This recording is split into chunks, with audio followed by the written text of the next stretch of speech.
जैसे ये पेज खुला हमें सब समझ में आ गया क्या हुआ है। आपके मतदाता हैं, आपके यहाँ के, तो इनका एसआईआर फॉर्म ऑनलाइन आप भरेंगे और इन मतदाता का, ये हमारे यहाँ के मतदाता हैं, इनका हम भरेंगे। तो हमें यहाँ पर इनको मैपिंग सही करनी थी, तो हमें ये सेलेक्ट करना था, ना कि ये।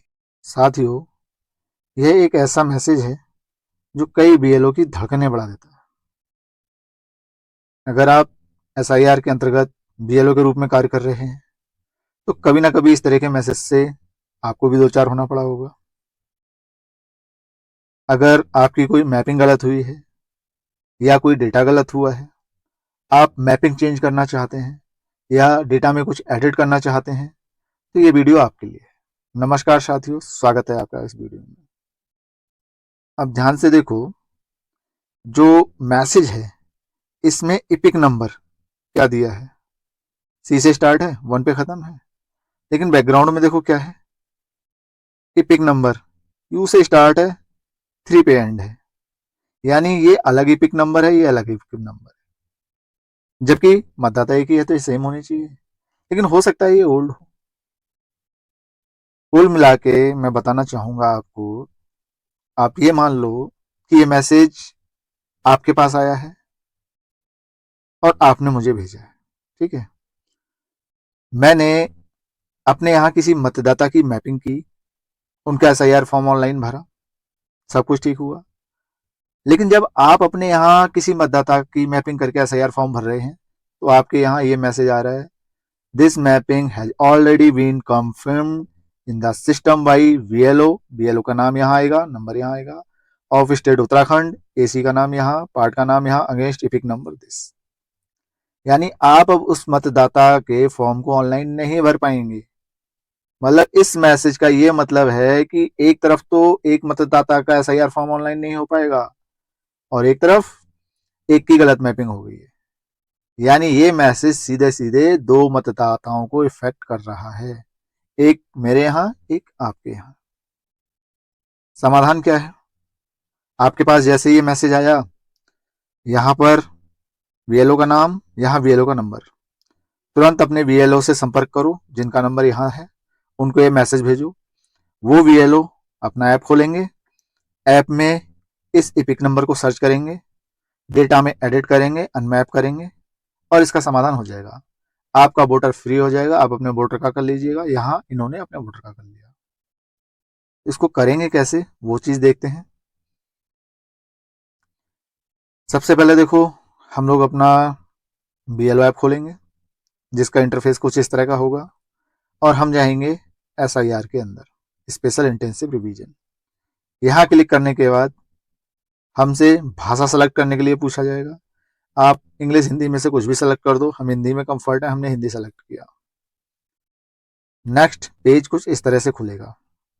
यहाँ देखो सेकंड लास्ट ऑप्शन आ रहा है, reverify field enumeration form oblique unmap the elector. यानी हम दो काम कर सकते हैं, अपना डेटा भी चेंज कर सकते हैं जो हमने फिल कर रखा है, और जो मैपिंग कर रखी है उसको चेंज भी कर सकते हैं। हमने इस पर क्लिक किया। यहाँ क्लिक करने के बाद हम इस पेज पर पहुंचे। अब यहाँ देखो हमारे मतदाता आ रहे हैं सारे, जिनका फॉर्म हमने डिस्ट्रीब्यूट किया है। या तो हम इस लिस्ट को ऊपर नीचे करके इसमें से ढूंढ लें, या क्यूआर से ढूंढें, या यहाँ लिख कर ढूंढें। लेकिन हमारे पास तो ये मैसेज आया आपके पास से, तो हम इसको कैसे ढूंढेंगे? इस मैसेज में जो इपिक नंबर दिया है, यहाँ पर इपिक नंबर दिया है, यहाँ इस इपिक नंबर को हम यहाँ टाइप करेंगे और टाइप करने के बाद वो सर्च होके नीचे से आ जाएगा। ये इस तरह से आएगा। देखो हमने सर्च में इपिक नंबर डाला, वही इपिक नंबर नीचे आ गया, ये इनका नाम है और सेल्फ मैपिंग हुई है। इतना क्लियर हुआ। अब हम यहां से देखेंगे विवरण। विवरण पे जब हमने क्लिक किया तो हमारे पास ये पेज आया। अब ध्यान से देखो, 2003 में मतदाता, जैसे ये पेज खुला हमें सब समझ में आ गया क्या हुआ है। ये एक महिला मतदाता है जो प्रयोजनी के रूप में मैप होनी थी, यानी इनकी सही मैपिंग यहाँ थी, लेकिन जल्दबाजी में भूलवश यहाँ क्लिक करने के बजाय यहाँ क्लिक हो गया और हमने ध्यान नहीं किया, सारा सिस्टम गड़बड़ हो गया। यानी हमें जहां इनके रिलेटिव से इन्हें मैप करना था, वहीं हमने इनकी जगह इनके रिलेटिव का एसआईआर फॉर्म भर दिया। तो अब उनके रिलेटिव का आप भर रहे हो ना अपने वहां, आप भर ही नहीं पाओगे क्योंकि उनका ऑलरेडी हमने भर रखा है और इनके नाम पर, यानी इनका भी गलत हो गया, आपका भी गलत हो गया, और वही सुधारा जाएगा। अब इस पेज को जब हम ऊपर करेंगे तो हमें पेज इस तरह से मिलेगा। देखो, ये है इनके रिलेटिव, उनका एपिक नंबर, उनका नाम, अंतिम एसआईआर की मतदाता सूची में मतदाता का विवरण। अब हम तो यहां कर चुके हैं सेल्फ 2003 में मतदाता। अब 2003 के मतदाता का विवरण ये आया, नाम देखो BH, और यहाँ क्या है JT, अलग अलग नाम हुआ। एपिक नंबर U3, यहाँ C1, अलग अलग हुआ। क्यों?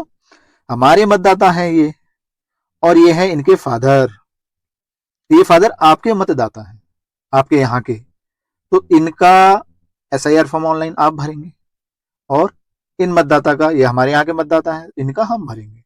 तो हमें यहाँ पर इनको मैपिंग सही करनी थी, तो हमें ये सेलेक्ट करना था, ना कि ये हमसे भूल बस हो गया, ये मिस्टेक रही। अब ये चीज पकड़ में आई, अभी एडिट करेंगे इसे। देखो, इस पेज पर नीचे हमें दिख रहा है सारी डिटेल हमारी भरी हुई है जो हमने भर रखी है। इसको और नीचे करेंगे, हमें सारा डिटेल मिलेगा, और लास्ट में हमें मिलेगा जो फॉर्म का फोटो हमने अपलोड किया, मतदाता का फोटो अपलोड किया। अब हम इसको एडिट या अनमैप कर सकते हैं यहाँ से, लेकिन हम क्या करेंगे उससे पहले इस फॉर्म को एक बार चेक कर लेते हैं कि हमारे इस फॉर्म में कुछ चेंजेस हो रहे हैं। अगर हम इसे एडिट करेंगे तो पक्का चेंजेस होगा, लेकिन हमें तो अनमैप करना है तो इसमें चेंजेस नहीं हो रहा। तो जिस केस में हम एडिट करेंगे उस केस में ये हमारा चेंज होगा, इसको हम दोबारा से अपलोड करेंगे। हमारे इस केस में तो दोबारा अपलोड करने की जरूरत नहीं है, लेकिन एडिट वाले केस में दोबारा अपलोड होगा ये। अब जैसे ही हम इसको चेक करेंगे तो ये इस तरह से खुल के आ जाएगा। ये खुल के आएगा, इसका डिटेल देखने के लिए हम 2 उंगलियों से पकड़ के इसे जूम कर लेंगे, जूम करने पे कुछ इस तरह से हो जाएगा। हमने सारा डिटेल देख लिया, सब कुछ तसल्ली होने के बाद यहाँ ये क्रॉस है, यहाँ से इसे कैंसिल करेंगे और एडिट अनमैप कर देंगे। हम मैपिंग हटा रहे हैं इनकी, एडिट भी कर सकते हैं। उसके बाद ये हमें स्टार्टिंग पेज में भेज देगा। स्टार्टिंग पेज में जब हम आए, यहाँ हमारा सब ठीक चल रहा है। अब हम यहाँ क्लिक करेंगे क्योंकि एडिट कर रहे हैं। जैसे ही यहाँ क्लिक करेंगे वैसे ही हमको एक पॉपअप मिलेगा। देखो, पहले यहाँ था क्लिक, अब हमने यहाँ क्लिक किया तो हमारा डिस्प्ले कुछ इस तरह से हुआ।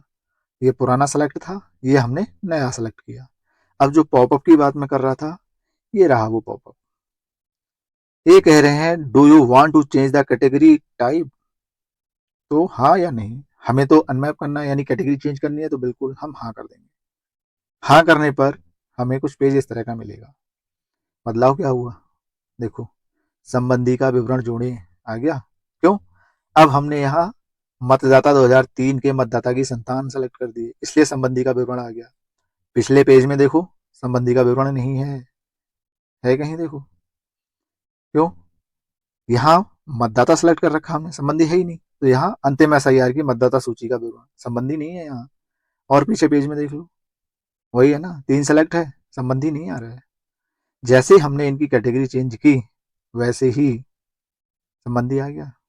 यहाँ भी देखो पेज में, ये नीचे संबंधी का कुछ जिक्र नहीं है यहाँ, लेकिन कैटेगरी चेंज होते ही संबंधी आ गया।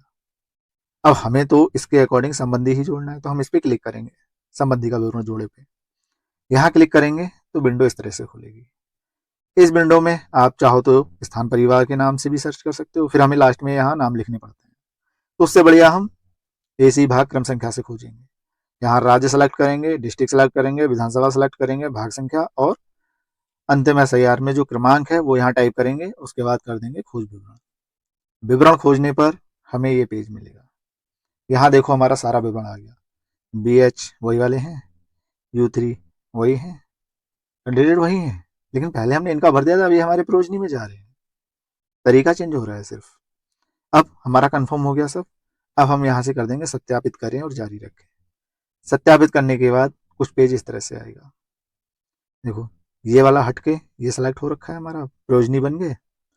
यहाँ अंतिम एसआईआर में उस संबंधी का विवरण जिसका नाम पिछले कॉलम में, अब यहाँ देखो ये प्रोजनी के रूप में जुड़ गए। अपडेट डिलीट का ऑप्शन ऑन हो गया। यहाँ नीचे को देखते हैं हम, ये हमारा डिटेल वो रहा जो हमने भर रखा था, ये अभी अभी हमने ऐड किया, वो डिटेल आ गया।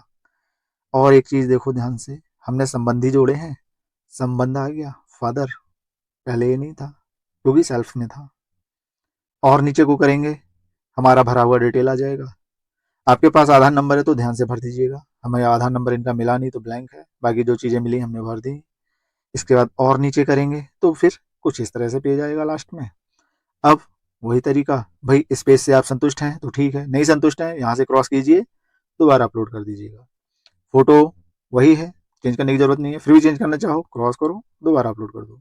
अब हमारा सब कुछ सही है, हम इससे सेटिस्फाई हैं, हमने कर दिया जमा करें। जमा करने के बाद फिर एक पॉपअप आएगा, वो हमें ये बताएगा बधाई हो, आपका काम हो गया, फॉर्म सफलतापूर्वक सबमिट हो गया। हम कहेंगे ओके ठीक है। उसके बाद ये हमें फिर से उसी पेज पे पहुंचा देगा जहां से हम चले थे। देखो कितना आसान है, आपका भी भला हमारा भी भला। तो अगर कोई इस तरह की समस्या है, गलत मैपिंग हो गई है या डेटा गलत भर गया है, परेशान होने की जरूरत नहीं है, 2 मिनट में करेक्ट। अच्छा इसको अब वीएलओ ऐप में कैसे करेंगे, वो चीज देखते हैं, तो चलते हैं वीएलओ ऐप में, वहां आपको लाइव करके दिखाते हैं। वीएलओ ऐप खोला, एसआईआर सेलेक्ट किया, लैंग्वेज सेलेक्ट की, सबमिट किया। अब हमने सेकेंड लास्ट ऑप्शन क्लिक किया अनमैपिंग वाला, यहाँ अपना इपिक नंबर डाला, उस इपिक नंबर से हमने सर्च किया, जो गड़बड़ था वो हमारा आया, हमने इसको विवरण देखे में क्लिक किया, विवरण पे क्लिक करने के बाद इसका डिटेल खुल के आ गया। देखो 2003 की मैपिंग है, गलत है, हमें मतदाता वाली सेकंड सेलेक्ट करनी है। नीचे डिटेल देखा, जो हमने भरा है वो फोटो वगैरह सब ओके। एक बार फोटो को चेक कर लेते हैं, जूम करके डिटेल देख लेते हैं, डेटा देखते हैं कैसी क्या स्थिति है, कुछ चेंज करना है कर लेंगे चेंज। क्रॉस किया, अब हम नीचे से इसको एडिट करेंगे।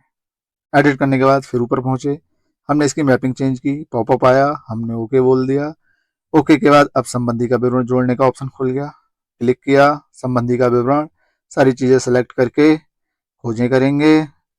खोजे के बाद इनका डिटेल खुल के आ गया, देखो सारा डिटेल ओके है। सत्यापित करें, जारी रखें। अब ये हमारा सत्यापित होके जुड़ गया। संबंधी का जो टाइप है वो सेलेक्ट कर देंगे।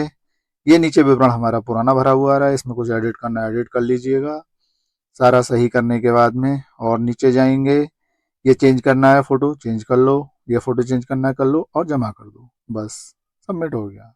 इतना सा काम था और कुछ नहीं। आशा करते हैं आपके कन्फ्यूजन दूर हुए होंगे और ये वीडियो आपके लिए काफ़ी उपयोगी साबित होगा।